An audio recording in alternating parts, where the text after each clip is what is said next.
Hi guys, welcome to my YouTube channel, Markian. So, ito na yung next nating video na sinabi ko sa inyo na i-upload na natin ngayon. At panoorin muna natin at gusto kong makita nyo kung ano to. So, ito daw ay kay Zarkaru. Ito ay nasa mag-overnight sila sa Laperal Mansion o Laperal White House. Ito din yung haunted places sa Pilipinas, sa Baguio, na makikita natin doon.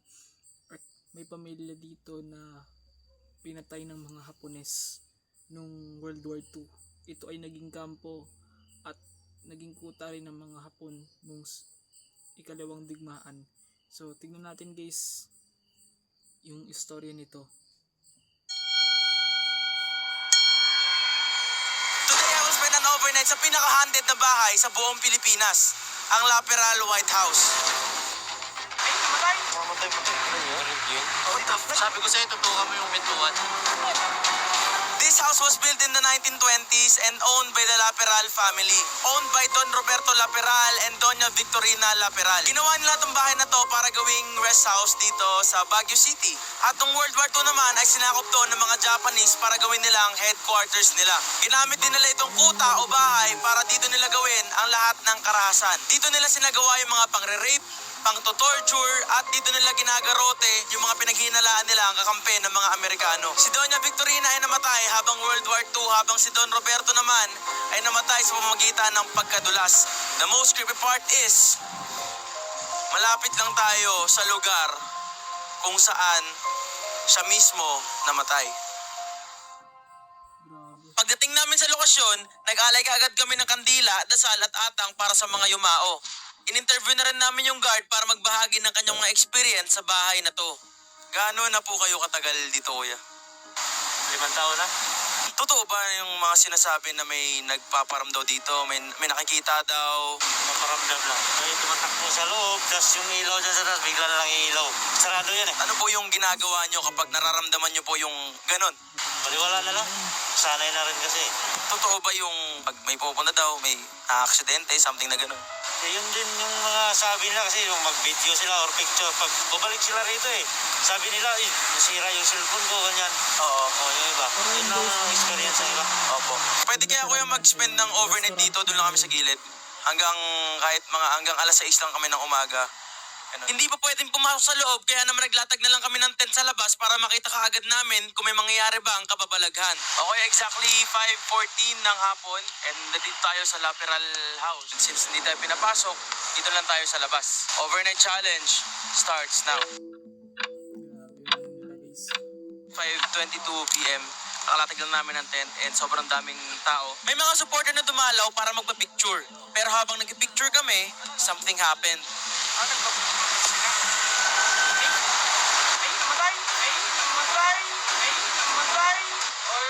Habang nag-picture kami, tapat ng Laperal, namatay yung cellphone niya. Bumalik na muna ako sa tent dahil medyo lumalakas na yung ambon. Maya-maya lang, mas lumakas pa yung ulan kaya wala akong choice kundi magstay sa loob. Guys, madilim na, pero ang problema ito. Tutulog na dyan. Yung tent pinapasukan ng tubig. Gagi, men. Parang basa na yung pet ko dito. Tulo, par. Daming tulo, putra. Basang-basa na dito sa loob. Hindi kong basahan yung puwet ko eh. Pinilit namin tiisin kahit lumalakas na yung tulo ng ulan. So, ayun guys, no. Ginagawa namin ng paraan. Mga tumutulo ko dyan.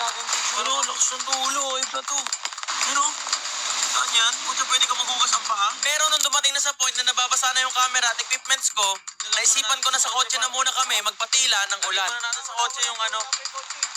Hindi, mamaya ilagay muna natin sa kotse yung mga gamit kasi mahalaga yung mga lente. Kung ngayon, ito yung tent. We decided na ilagay muna sa kotse yung mga gamit and bumalik na lang kami dyan sa tent kapag tumila na yung ulan. Kasi para bang merong someone na ayaw tayong nandyan sa tapat. Grabe. Mahirap dun, boy. Mahirap dun kasi parang naglatag kami dun, medyo ambon-ambon pa lang. Pero habang tumatagal, sobrang lumalakas. Tapos, sobrang daming tulo ng tent. Meron sa taas, meron sa gilid. Ibig sabihin yan, parang ayaw niya na may tao talaga dyan sa bahay na yan nag-i-stay. Basang-basa to, pre. Eto guys, may plastic to. Pwede mo mapiga eh. Kasi naglalawa na talaga dun, di ba pre? Okay guys, time check. It's 9:51. So, katatapos lang ng ulan dito sa Baguio. Kung makikita nyo yung daan, basang-basa pa oh. Hindi namin alam kung anong mangyayari ngayon, pero titingnan namin yung tent kasi ang lakas talaga ng ulan kanina. Katitila-tila lang, parang simula yata 5 nung dumating tayo, nag-set up tayo, umaambon na hanggang 8, 9, ganun. Kinikilabutan ako, men. Ano? Kinikilabutan ako, pre. Parang may May something lang. May something lang. Hindi mo nakikita pero may something man. Habang pupunta kami dito, isang hindi mapaliwanag na pakiramdam yung naramdaman ko. Parang mabigat na ewan tapos biglang may nangyari sa flashlight ko. Oh, mamamatay. Pare. Nakaramdam na ako. Kagad kami nagligpit ng tent dahil baka pahiwatig na to na hindi kami welcome at ayaw niya kami sa bakuran niya. Sabi ko sa'yo, tutukan mo yung pintuan. Eh, meron talaga. Kasi iba talaga pre, tingnan mo. Oh, I'm not joking, man. Hindi ko alam kung ako lang pre. Yung energy. Parang tinatry niya na warningan. Kasi feeling ko nadidisrespect siya eh. Kaya kanina pag-apak ko dyan, kinikilabutan ako pre hanggang ngayon hindi nga mawala yung kilabot Sa akin, parang kaba eh. Parang kaba. Sa akin, yun yung nararamdaman ko. Hindi naman, kasi totally hindi man ako nararamdaman yun. Pero, kinakabahan lang ako. Lahat kami naramdaman yung bigat at takot sa mga pwedeng mangyari. At ang tanging magagawa lang namin ay magdasal. Kaya naman bumalik kami uli sa gitna para magdasal at humingi ng tawad kung may nabulabog man kaming mga espiritu. And alam ko naman, syempre, may faith tayo kay Lord, hindi na bababayaan ni Lord. Ang sabi ni DUB kanina, parang may nakita siya sa taas. Anong nakita mo sa taas? Liwanag, pre. Biglang lumiwanag yung bintana. Siguro mapapansin nyo, kanina pa ako nakatingin. Pagbaba ko pa lang, pre, tinitingnan ko kaagad yung taas. Ewan ko kung bakit doon ako nakatingin. Pero siguro something na merong doon na gusto niya ipakita. Basta doon lang ako nakatingin simula kanina. Tapos nung huling sulyap ko, di ba, kumukuha pa nga kayo. Sabi ko meron akong nakita dun sa taas, ayoko na. At bigla ko naalala habang nagkukwento siya yung sinabi ng guard. Ay, tumatakbo sa loob, tapos yung ilaw dyan sa taas, bigla na lang ilaw. This is the history. Okay, I will tell you this. Dati, may katulong dyan na nagpakamatay. I'm not joking guys, no? Kahit i-search nyo sa YouTube, yung history niyan, meron dyang kasambahay nila na nagpakamatay. Hindi ko alam kung about sa pag-ibig or sa kung saan. Pero alam ko may nagpakamatay dyan. Siguro yun yung nakita mo. Hindi kami mapakali sa mga pangyayari hanggang sa may mga dumating na mga supporters sa taga Baguio at nagkwento na rin sila ng mga karanasan nila dito. Meron kasi yung time, syempre, alam niyo yung gimikan dito. Amper, di ba? Amper. Inuman kasi dito. May mga kasama ko nun, tapos yung kasama ko nun, parang yung magulang niya daw albularyo. Siya, nakakakita siya ng kahit ano. Naglalakad kami dito pa uwi. Doon kami magabang ng taxi. Sabi niya sa amin, bigla siyang nanigas, pre. Naglalakad siya, pero yung tingin niya, diretso lang. Tapos sabi niya sa akin, Junes. Sabi niya sa akin, gano'n.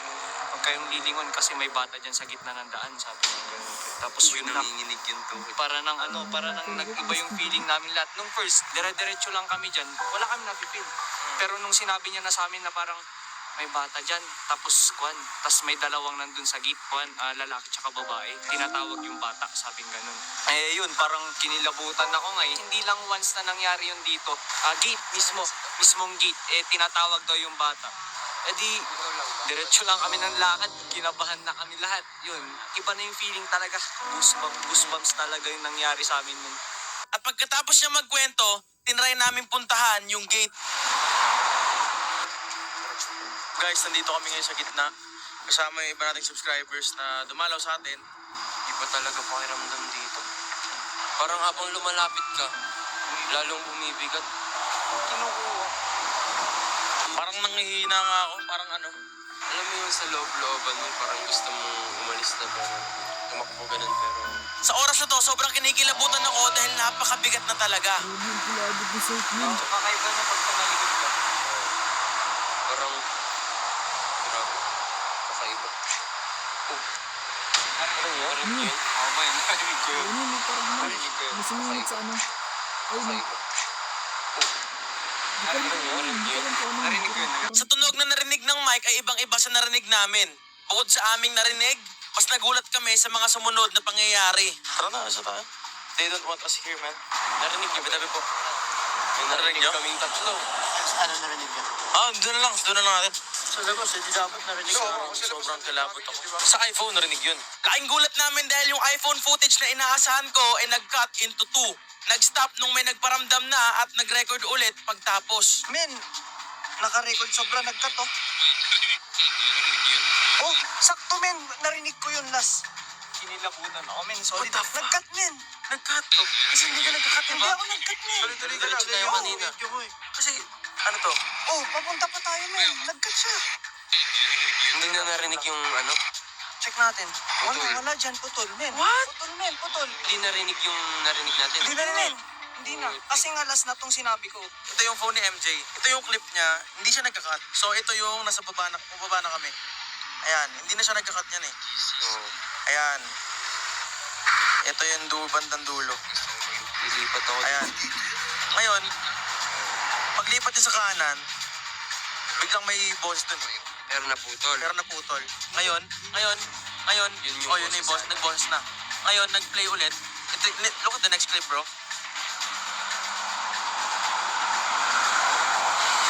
Ano mag-play? Ayun o. Ay, tatanong na kami kung narinig niyo yun. Naiwasan lang yung narinig namin. Naiwasan lang yung boses. Which is, ito, narinig naman. Kakaiba. Narinig. Pero yan parang kaluskos eh.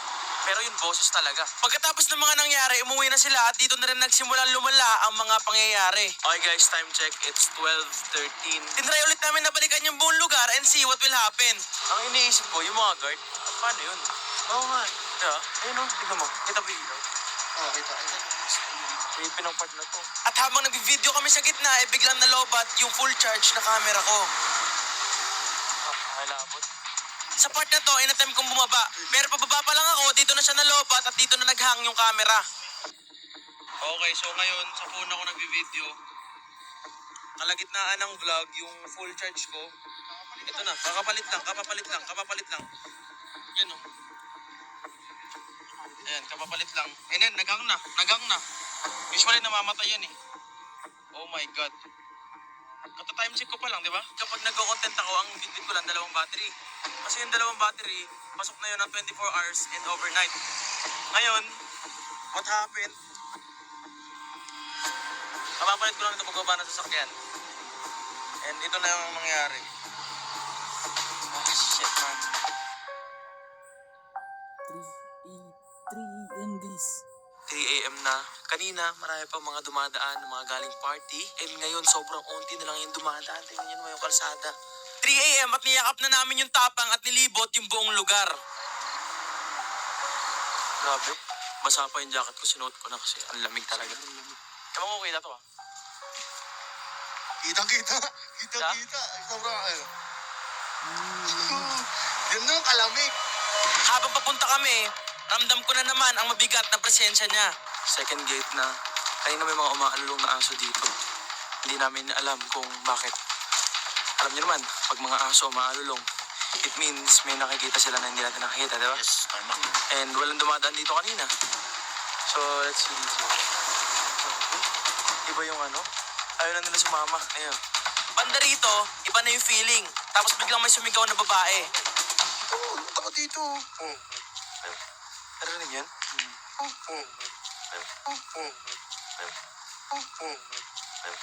Narinig yan?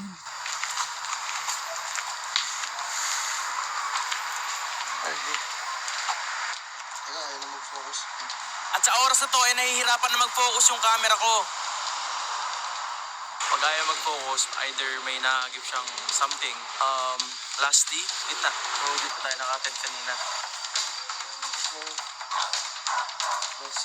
Pumunta ako sa gitna pero nung nakita ko yung liwanag sa pinto, umalis na rin ako. Sobrang kinikilabutan ako. Hindi ko lang pinapakita sa inyo. Ayoko kayong matakot, kaya hindi ako nagpapakita ng takot. Pero sa totoo lang guys, sobrang nakakatakot dito.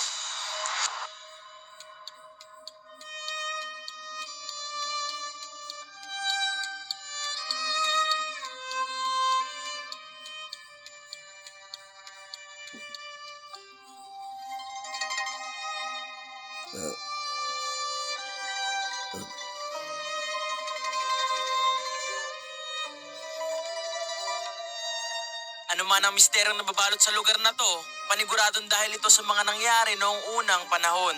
Mga taong hindi nabigyan ng hustisya at mga taong karumaldumal at walang habas na pinatay. Naway sa mga darating na taon ay matahimik na ang kanilang kaluluwa at maging payapa rin ang lugar na to.